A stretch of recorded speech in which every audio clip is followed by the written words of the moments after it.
Hey, Travis, the game really seemed to swing against you tonight in a 6 minute span in the second period. How do you Yeah. break down where things got away from you there? Well, you just nailed it. It was a good first period. Kind of a tighter game, not a lot going on. We get the lead that we want, and obviously the last 5 minutes of the second were costly. Couple penalties, couple turnovers, a missed change, and it's 3-1. And What then did you think of Jack? I loved our Oh, third. sorry. Loved our third. Our guys were. If we had a little puck luck, we would have came back in the third. What did you think of Jack Rathbone in his first game in the league? Yeah, he was good. You can see he's got the skating legs. He's got a good pass. He got his release shot away a few times. It's sneaky, deceptively hard, and he gets it through. But he played well. Next up, we'll go to Thomas Drance. Travis, excuse me, I want to start by asking a question outside of the game. Obviously, the club announced that they'll move the AHL affiliate or intend to move the AHL affiliate to Abbotsford. You spent a ton of time in Utica. What are your thoughts on the matter, and do you have any sort of a message or any comments for those Comets fans? Sorry, Drance, I didn't hear you on the last part.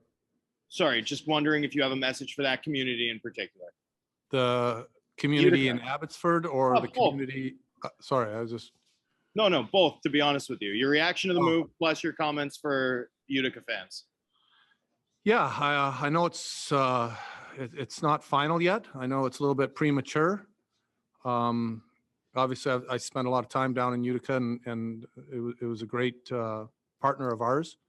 And if this gets finalized, it'll also be good to have our team here.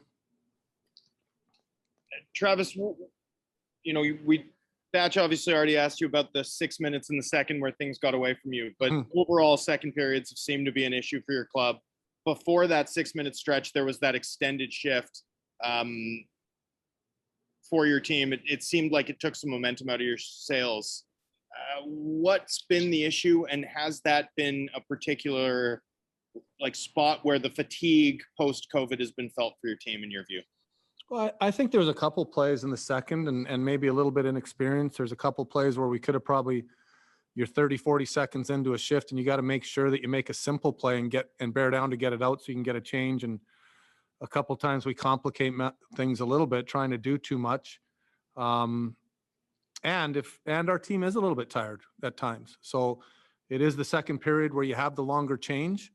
Every team talks about it. We talk about quick upping the puck and getting into the other zone, especially in the second period. And you talk about your changes, but when you do get hemmed in, which kind of happens to both teams a little bit at times, I do think that we've played a lot of hockey, and we might be a little bit tired now. So when those situations happen, you're probably out of gas a little sooner too, and that's part of it. We'll go next to Ian McIntyre. Travis, sequence that JT Miller had late in the second period was very costly to your team. I wondered whether he was going to continue to play as regularly as he did, but I know your philosophy. You seem to very rarely bench veteran players. Can you just tell me about that as a coach, like how you're insinuating that I should have benched him, IMAC? Well, I'm wondering why he's still making the same giveaways that he's made. Yeah, I think you asked me the same question last week. I don't know if it was you or not, but yeah, would I like to see those turnovers not happen that he made tonight? For sure. I also know I got a player in the room that's not very happy about himself either, and he's down and he's ultra competitive. The smart hockey player, he knows when he makes mistakes. He's also a big engine on our team. I could bench him, I guess, but I also want to win the game too. And our team wants to win. And I'm the one that makes that call whether to bench him or not. And I didn't. And I will talk to him tomorrow. I will talk to him before the next game. We will help him along like we do with all our players.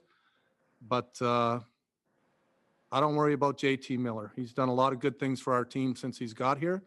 He made some mistakes tonight. He has made some mistakes before, and he'll make more mistakes. But this guy wants to win. Make no bones about it. He plays hard, and I'll go to bat for him.